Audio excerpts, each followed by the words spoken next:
চিতই পিঠে কিন্তু আমাদের সকলেরই খুবই পছন্দের, কিন্তু এই পিঠে তৈরি করতে গিয়ে কিন্তু আমরা অনেক সমস্যার মধ্যে পড়ি।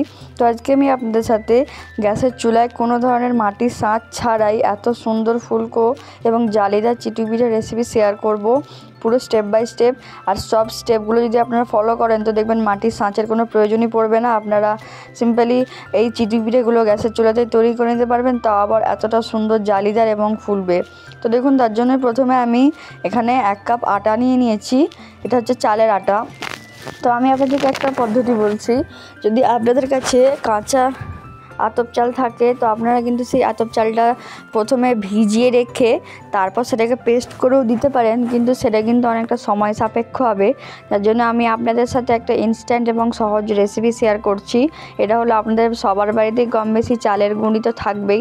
তো আপনারা সেই চালের গুঁড়িটাই 1 কাপ পরিমাণে মেজার করে নিয়ে নেবেন।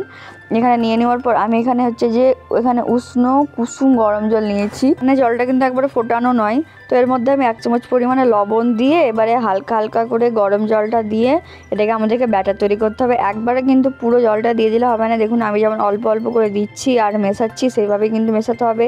একবারে পুরো জল দিয়ে দিলে কিন্তু লাংস থেকে যাবে। তো আমি আপনাদের সাথে এই যে রেসিপিটা শেয়ার করছি না, এটা আপনারা যদি এইভাবে পুরো ফলো করে চিতই পিঠে তৈরি করেন, আপনাদের চিতই পিঠেও হবে জালিদার এবং খুবই ফুলকো এবং নরম ভেতর থেকে।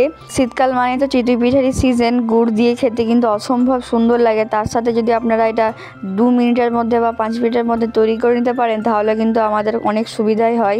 কারণ চিতই পিঠে তৈরি করার আগে মাটির সাঁচ তৈরি করা অনেক তোড়জোড় থাকে। তো যার জন্য আপনাদের বাড়িতে আমি আপনাদেরকে রেসিপিটা শেয়ার করছি, আপনারা 5 মিনিটের মধ্যে তৈরি করে নিতে পারবেন।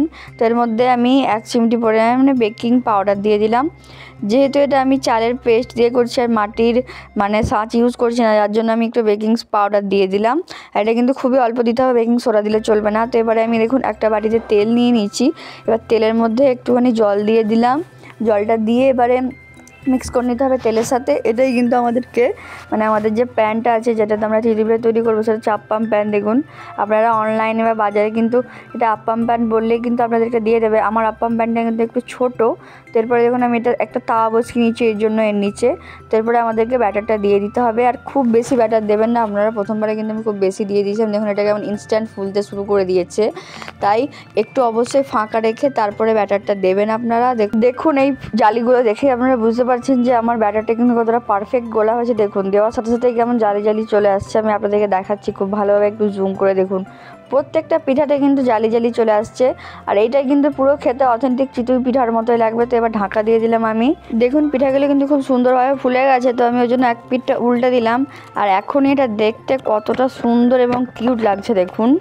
তো বন্ধুরা আপনারা তো দেখতেই পেলেন আমি কিভাবে মাত্র 5 মিনিটের মধ্যে বাড়িতে থাকা শুকনো চালের গুঁড়ি দিয়ে এত সুন্দর সফট চিতই পিঠা তৈরি করে দেখিয়ে দিলাম, যা কিন্তু অসম্ভব নরম এবং প্রচুর জালিদার হয়েছিল আমার চিতই পিঠাগুলো।